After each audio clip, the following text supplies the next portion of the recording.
Behold!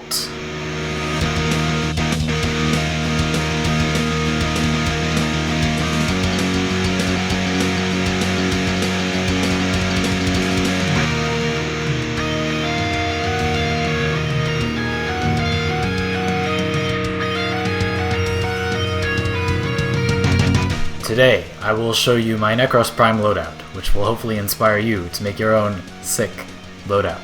This loadout is best suited for farming a resource that you would like, or doing relatively high-level missions. It is unnecessarily complicated for lower-level missions. It has excellent EHP, it can defend an objective fairly well, it gives you extra loot. It's pretty versatile, but it's kind of unnecessarily complicated for easy content. We'll talk about the rest of the weapon builds at a later time in the video, but for now let me show you Nekros himself, as that is the important part. You need to understand how the build operates. Despoil causes your Desecrate to cost health. Because your Desecrate costs health, you will be able to pick up all of the health orbs that you desecrate out of corpses. And because you can always pick up all the health orbs you create, Equilibrium will give you tons of energy. Consuming all these health orbs all the time will make you have insane armor value because of health conversion. Glorious. And on top of that, your Shield of Shadows will make your Shadows of the Dead units take some of the damage that you would take instead. This gives you huge EHP when combined with Vitality, because you will have massive armor and massive percentage damage reduction. This is slightly amplified by Intensify, and you don't have to recast Shadows of the Dead quite so often with Primed Continuity. If you don't have a lot of Forma, I would recommend that you take out these slots first, because it is unnecessary, it just makes the build a little bit easier to operate. It's annoying to recast Shadows of the Dead so much, and having yourself some nice damage reduction even when you don't have very many enemies killed is nice, not really necessary. Stretch and Cunning Drift give you a nice Desecrate range, and Corrosive Protection is the best aura. Beautiful, okay. Allow me to demonstrate the economy of this loadout. How you build up your insane desecration machine. There are but 3 steps on the path to your Rise to Power. So, first of all, activate your Desecrate, and make sure that it always stays on, or the whole shebang will fall apart. The second step is to seek out enemies to butcher with your Sancti Tigris. You need to desecrate their bodies to get health orbs for health conversion, and you also need to kill them so that you can summon them again with Shadows of the Dead. This will allow you to establish your insane damage reduction, and is crucial. During this stage you are very squishy, and you need to be careful that you do not die. You are not particularly tanky until all of this is set up. Third and final step. Excuse me, Grunt, I was talking. Do not activate the alarms. Is to summon your Shadows of the Dead. Now, on top of your massive Shadows of the Dead absorbing a lot of the damage you're taking, you also have enormous armor due to your fruit snacks orbiting your body. So, we will easily be able to take on any enemies that come our way, even the Grustrag 3!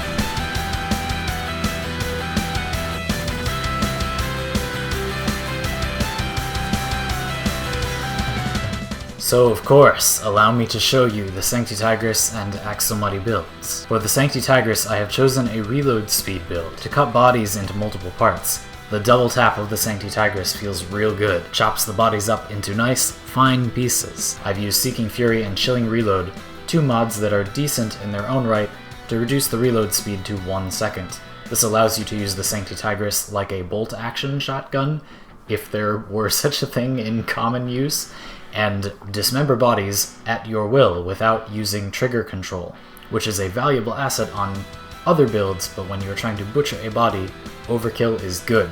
So I want you to be able to overkill frequently with reload speed. This is in contrast to, for example, the Quadshot Tigris, which is a much better all-around Sancti Tigris build in my opinion, due to its higher burst and sustained DPS in practice. So if you'd prefer to use that, there it is. And of course the Aksomati. The Aksomati, as the baby brother of the Soma Prime, have excellent crit damage, primed crit mods, and hydraulic crosshairs aka argon scope, and sharpened bullets aka bladed rounds will make you do sick damage. Due to the fact that pistols have 3 mandatory damage mods, we only have 1 slot left for just elemental damage, so primed heated charge is okay. If we had 2 slots open, I would prefer to run pathogen rounds and convulsion, but I think this is the best damage spread overall. Now you may be thinking to yourself around now, Zandy Pants, I understand the core of the build functions, but your loadout also includes an Atterax. What is the Atterax for? Well, incidentally, for this last part of the build, if you happen to have Naramon focus set up for Shadow Step, I would recommend that you run that. Keep in mind that Xenuric is kind of pointless because you don't need energy. Your Equilibrium and Desecrate combo will always keep you fueled with energy, you don't need energy. So I would recommend that you run Shadow Step, Naramon. Something like this. Feel free to max out Shadow Step if you have more focus. Let us first engage the target dump. Now we will draw the Atterax, a weapon of mass destruction. Engage Naramon focus, and begin our rise to power. With a slide attack! Behold! With our glorious slide attacks, we are invisible, able to hack away at the enemies with insane stealth bleeds. Oh, I wish I could make their levels higher so that you could see how fast you can still kill them even if they are a way higher level, but we cannot. So, these 20 level 115 heavy gunners will have to do. Behold, the damage. Death. Nothing but death as far as the eye can see. Glorious. It reminds you of gas damage, does it not? Allow me to explain what is going on here. This is my Atterax build. By using your spin attack macro over and over again with primed reach and maiming strike, you will do crazy red crits on everything nearby in a huge radius. Berserker will allow you to repeat them very quickly, and with drifting contact and weeping wounds, you will get a very high status chance very quickly. As you can see, we have almost entirely slash damage, barely any impact or puncture.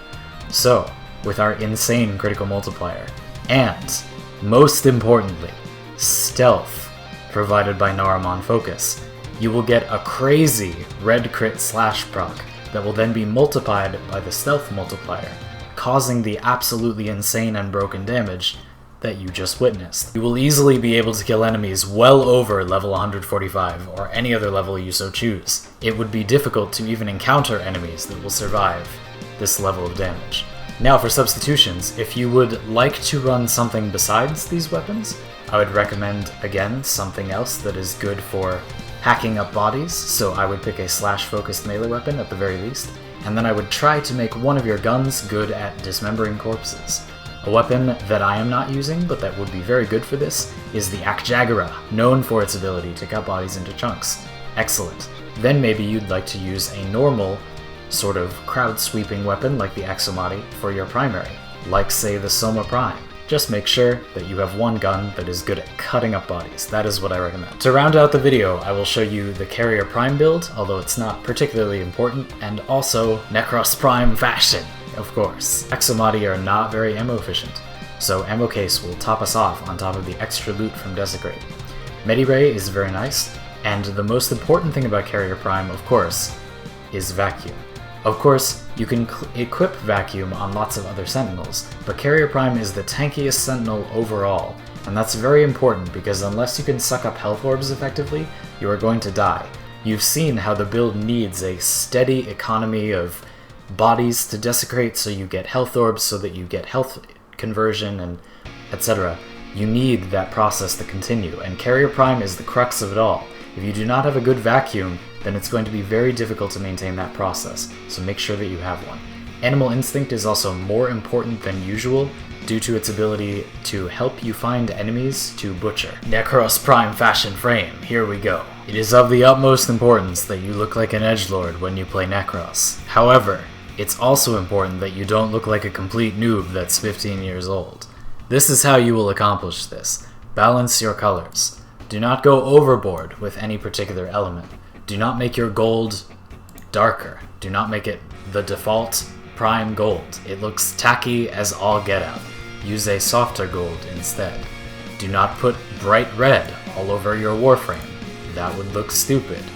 Make it dark red instead, so it looks more like blood. Make your energy color a dark red, so that you do not blind people with your army of Shadows of the Dead summons. And most importantly, use colors other than red. If you focus too much on your edgy, blood-colored abilities, then nobody will notice because you will just be an amorphous blob of edge. If you instead make some elements of your body a different color, then your blood edge powers will stand out much more when you actually use them. I recommend using accessories that add to Nekros's spiky, golden, ornate theme.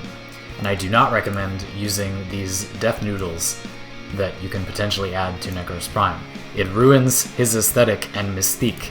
Take them off. You want these nice, clean, jet black wings to be showing. Nekros is cool with lots of Syandanas, but I recommend the Misa Prime if you happened to pick up Frost and Ember Prime access. There are many other Syandanas that look okay with Nekros, but I personally believe that the Misa is perfect for it. Do not make the foolish mistake of changing your helmet to a different, alternative Nekros Prime helmet. Although the Lazarus helmet is pretty cool, I will admit.